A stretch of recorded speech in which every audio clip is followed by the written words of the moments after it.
define al pop art?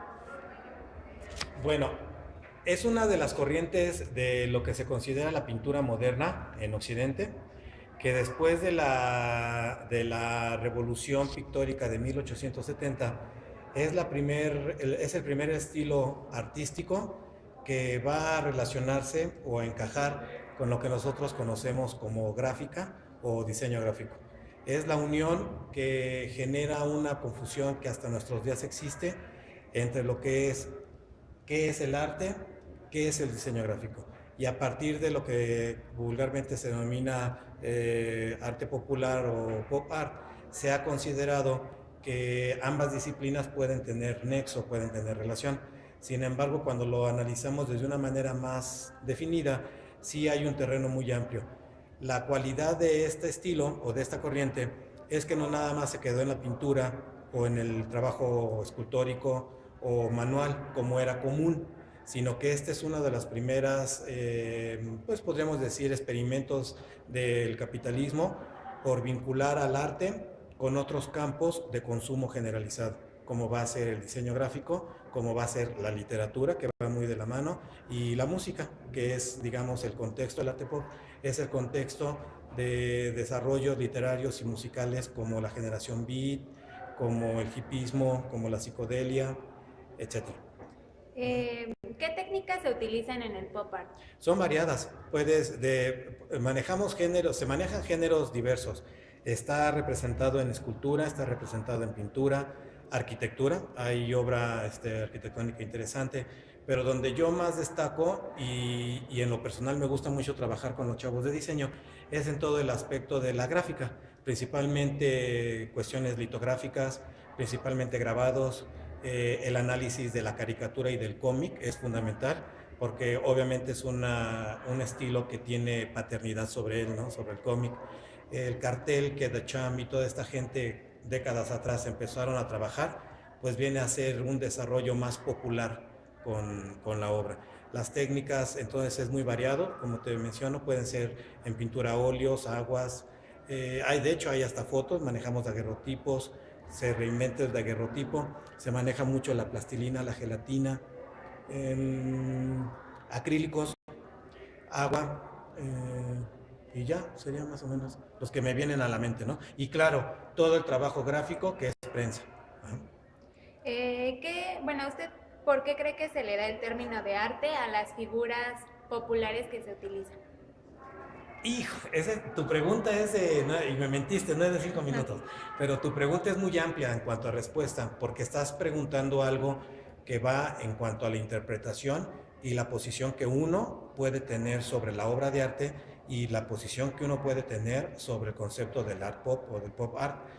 Eh, Viéndolo desde un terreno del materialismo histórico, es una usurpación al producto del obrero, porque un obrero que produce un mingitorio, un obrero que produce una lata de sopa, una lata de refresco, todo su proceso, toda su elaboración consiste específicamente en que es un producto, obviamente material, pero para un mercado específico, para servir como recipiente de un consumo.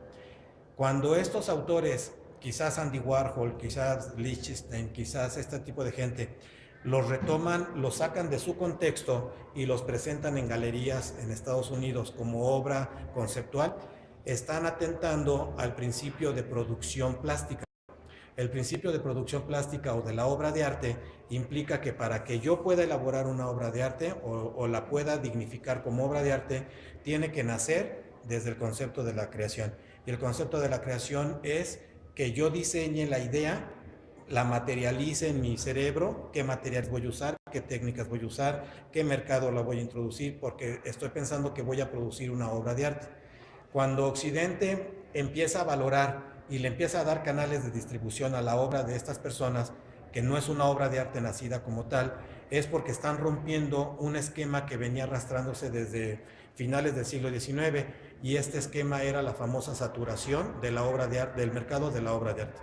¿Qué quiere decir esto? Que los precios bajaron mucho porque no había opciones ya, y uno de los puntos básicos del arte, que es la unicidad, el producto único, la originalidad y todo ello se estaba perdiendo, el valor estaba cayendo.